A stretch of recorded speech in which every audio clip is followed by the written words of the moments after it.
Hello, what's up? Since my demographics have really changed in the last month or so since my recent video, it's statistically likely that at least 10 of you are going to need to leave. Unsubscribe now. Unsubscribe now. Unsubscribe now. Unsubscribe now.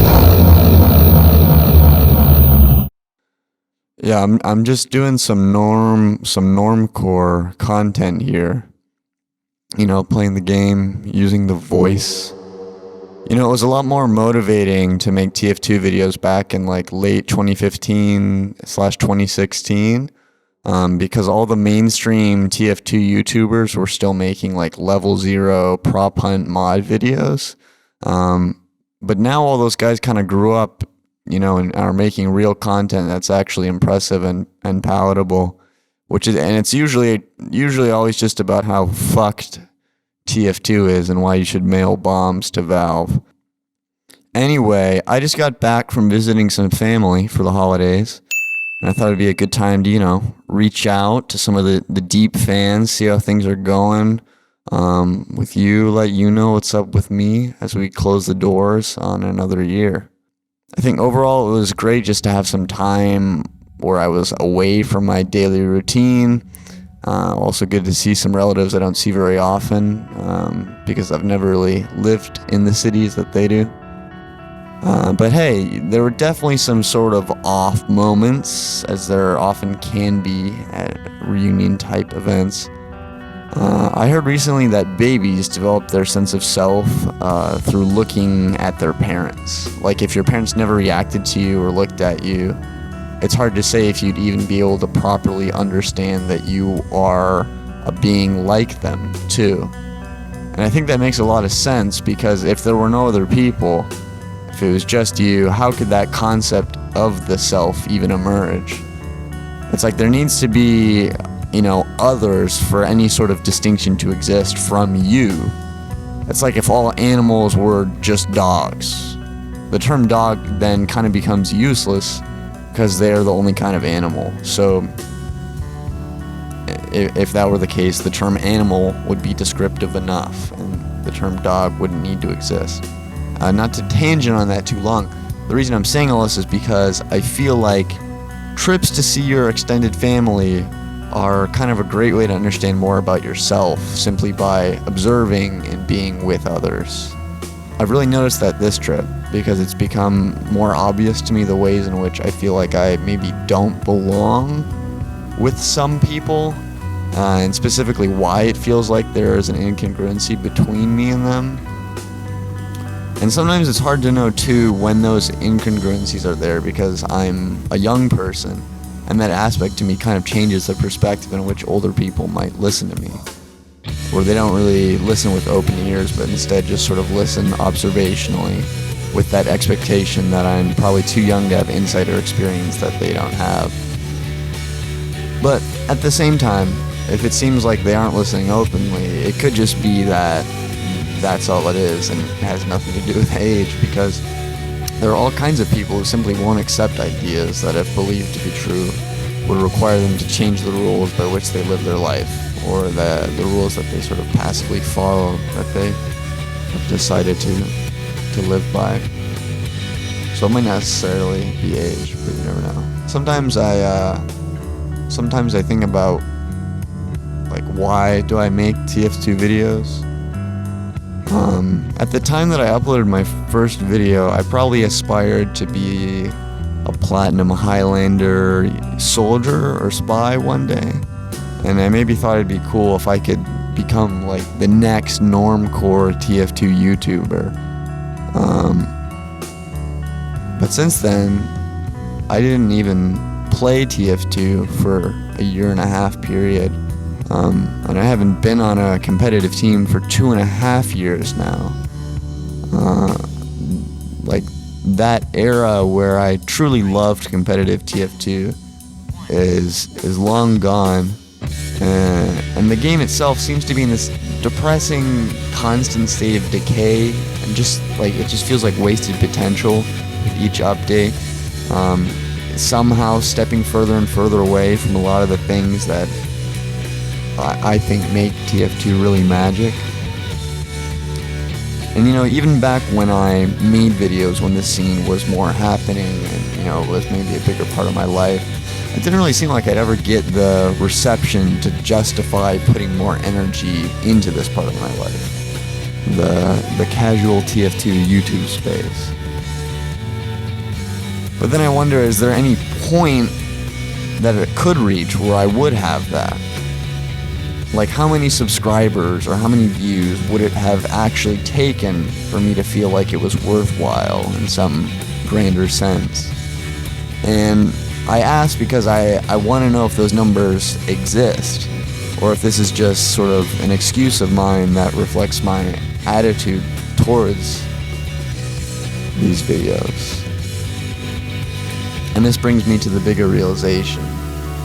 Instead of wondering why I make or have made TF2 videos, I should be wondering why I keep asking this question. Like, why do I need an external reason to make this stuff? Shouldn't I just do it simply if I want to do it? If I want to make the video itself? This isn't some sort of like big capitalism is doomed type plug at the end of my speech here, but I feel like if it were just up to me, I wouldn't really care if any of the things I did never amounted to anything, or if I never really made it. I'm in a world that says you've got to make something of yourself, and so I give that weight, like that this is something I need to try. The whole making something of yourself thing. Yet, at the end of the day, it is up to me, isn't it? Oh man, guys, my dad likes the new Star Wars movie. Do you see what I'm feeling? I haven't even seen the new movie. I've seen the last two, which I thought were bad and okay. And I've heard enough weird things about the newest one to think that, it's not far from that kind of trend. The bottom line is just, how can you compare these films to the original trilogy and see anything valuable?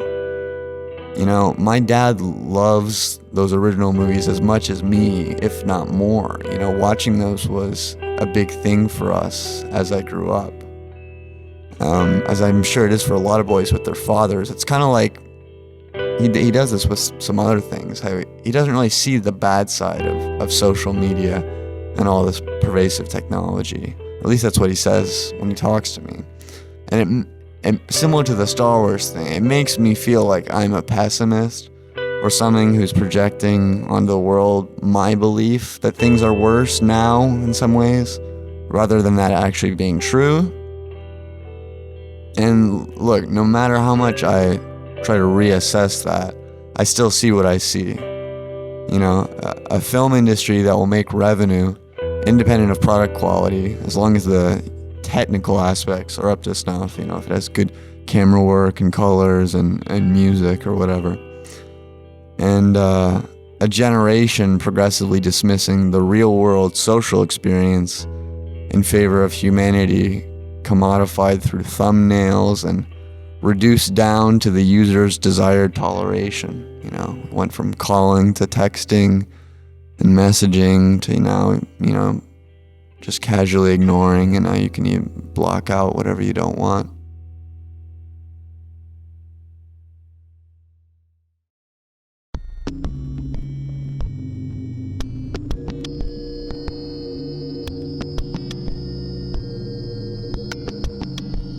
It's not like I'm upset because he likes it and I probably won't.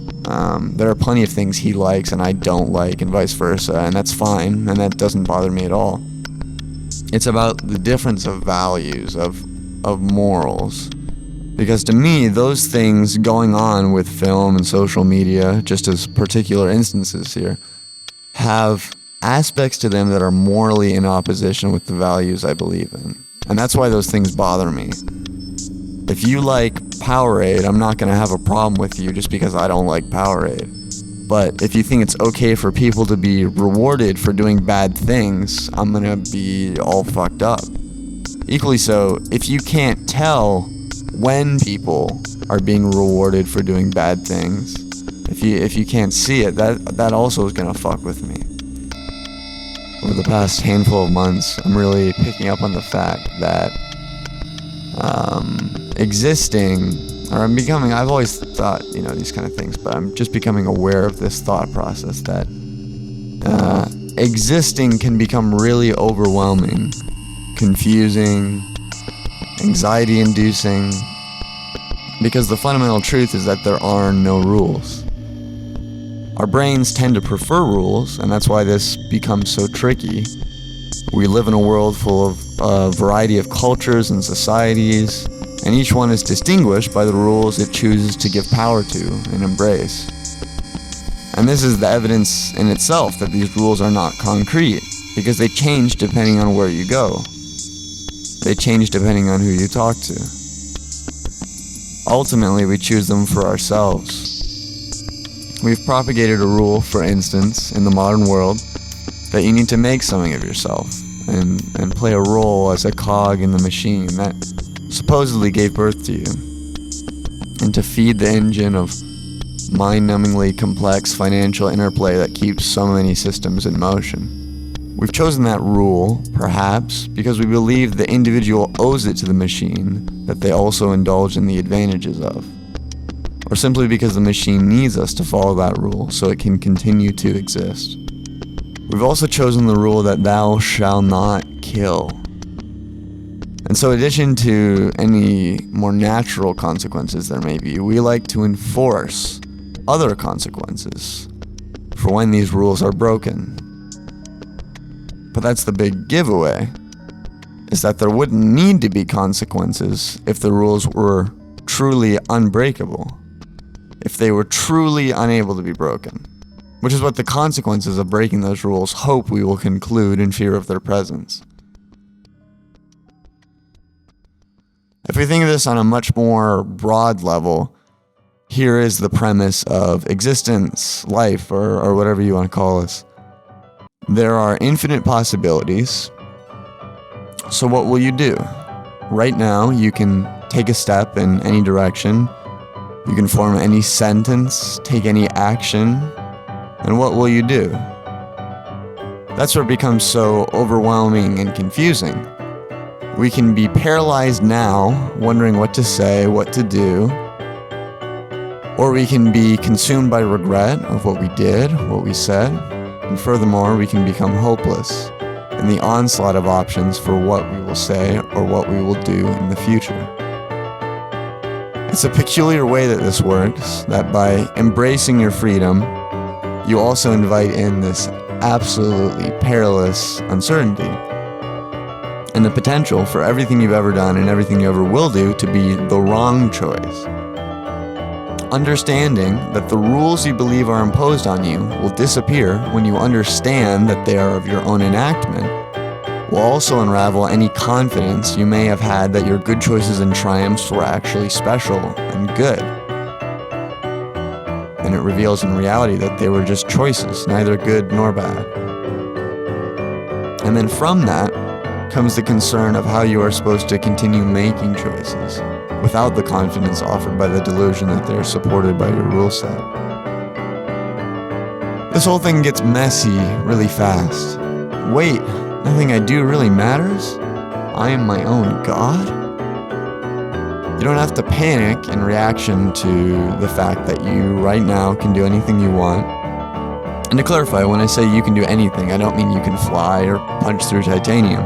That's besides the point. I just mean that in every moment there is an insane amount of possibilities for how you can conduct yourself. Punch a wall, punch yourself, bite your tongue, think of apples, think of oranges, scream the word fuck, pee, kick the ground, jump in the air, inhale through your nose, destroy your computer, jump out the window, you can feel your heartbeat, decide you like the moon a lot. I won't keep going, but you see that I can keep doing that forever. And again, continuing, you don't have to be suffocated by those uncountable options. Just realize how free you really are. Your next choice doesn't have to be profoundly meaningful, and it doesn't have to be the best choice you could have made. And just see the beauty in it. Existence is avant-garde noise music, and you've been thinking you can only play the blues. I think that unconsciously this is a big part of what was always appealing about TF2 to me. That chaotic element. You know, you can do whatever you want. And you're a part of this big universe where everyone else is also doing whatever they want. You know, at any moment you can completely 180 or do something you never could have possibly imagined. TF2 helps me realize that just like in the game, life is a playground with amazing possibilities. As long as your brain doesn't get lazy, you can never really exhaust these opportunities. There's always more to experience, more to explore, more to imagine, and more to learn. This is why back in the day, I used to shit on the normcore TF2 YouTubers a lot for complaining about, you know, not being able to make TF2 videos because Valve wasn't updating the game, because they've already made a video playing on every map, and they've played with every class or whatever.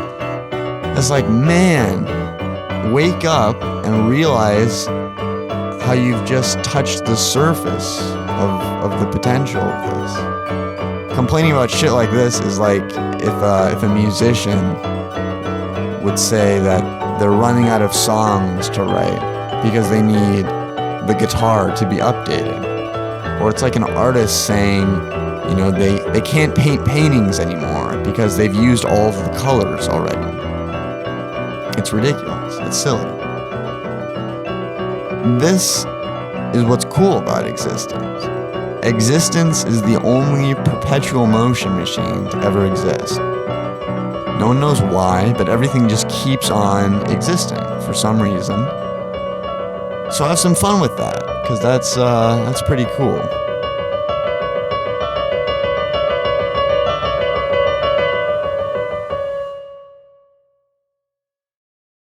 So yeah, how about you guys? Woo. How about you guys? What's up? Let me know how your Christmas was in the comments.